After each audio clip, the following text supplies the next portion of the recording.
preparations heighten for CARICOM July Summit. Montserrat receives funding for largest recent investment. And one of the CCJ's original judges is getting ready to hang up his coat. Welcome to the CARICOM 5 in 5, a roundup of the key regional developments during the week ending Friday, 24th May 2019. I am Tusankin English Francis. And I am Michelle Nurse of the CARICOM Secretariat Communications Unit. Welcome. The CARICOM Secretariat was a buzz of activities this week as preparations heightened for the 40th CARICOM Summit in St. Lucia. The Community Council, the second highest organ of the community, met on Wednesday to discuss matters proposed for the upcoming CARICOM Heads of Government meeting, scheduled for the 4th to the 6th of July in St. Lucia. On Tuesday, the CARICOM Committee of Ambassadors met to discuss their role in advancing the work of the community at the national level.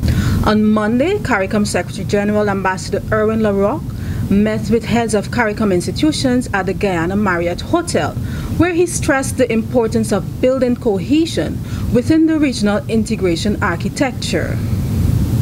You can log on to the CARICOM Flickr account for photos of these events and check out our news blog for more information. The CARICOM Secretariat joined the rest of the world in celebrating World Biodiversity Day on Wednesday, the 22nd of May. The day the United Nations has designated to raise awareness about issues related to biological diversity. The CARICOM Secretariat held a panel discussion at its headquarters in Georgetown, Guyana on Tuesday. The discussion examined some of the challenges with conservation and sustainable use of biodiversity in the region. We're trying to do more integrated programming and planning to look at the unique relationship between biodiversity as it underpins our food security and human health and well-being. It is also timely for us in the region because we're currently discussing at the CARICOM level the negotiation of the post-2020 Global Biodiversity Framework. The recent assessment report put out by the IPBS, this is the Intergovernmental Science Policy Platform on Biodiversity and Ecosystem Services. That report is scary.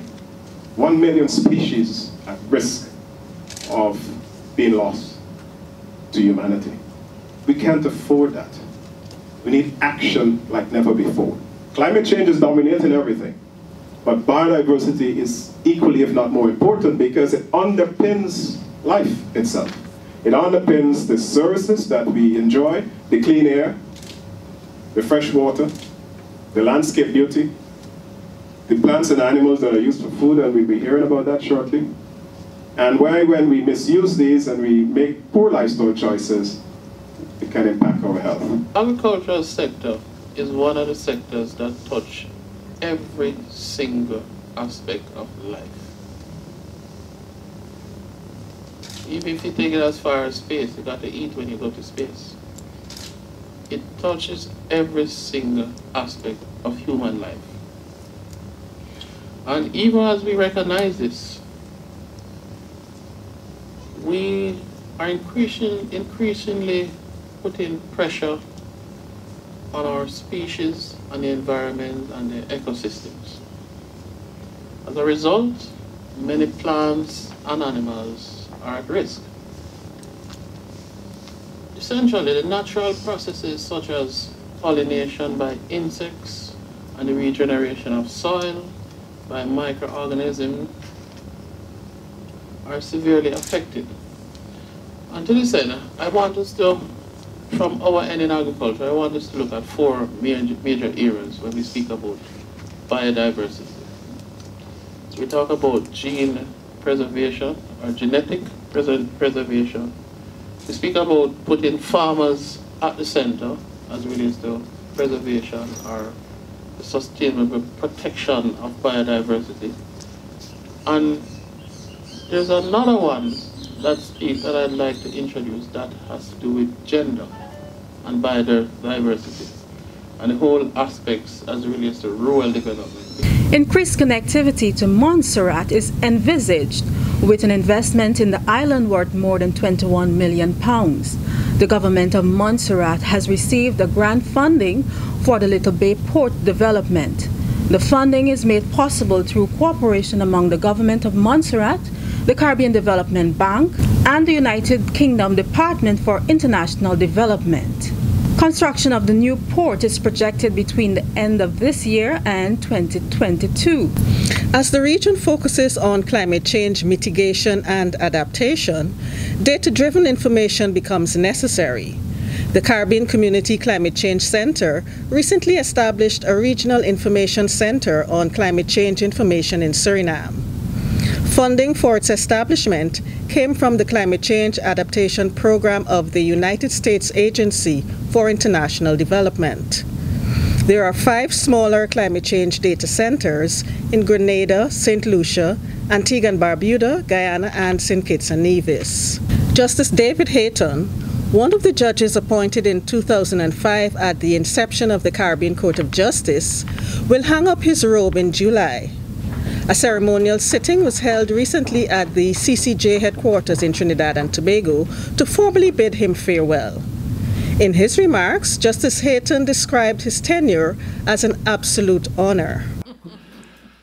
So, as one of the original self-styled Magnificent 7 judges appointed 14 years ago, and as an Englishman with a stiff upper lip trying to avoid emotional occasions, I'd hoped to ride quietly off into the sunset. In the end, however, the weight of my colleagues' wishes prevailed over my personal wishes, so here we are. And what a 14 years it has been, after leaving everything behind in London for a brave new Caribbean world. Has it been worth it? It certainly has.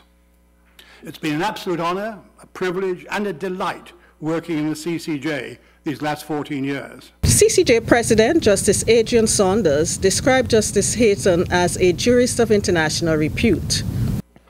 Any court, anywhere in the world, would be delighted to have such an intellectual giant on its bench. It is no exaggeration to state that Justice Hayton's academic pedigree played no small part in the affirmation of the CCJ by those who assess it on objective criteria. Professor Rose-Marie Bellantoine, Dean of the Faculty of Law at the University of the West Indies, St. Augustine, also paid tribute to the retiring judge.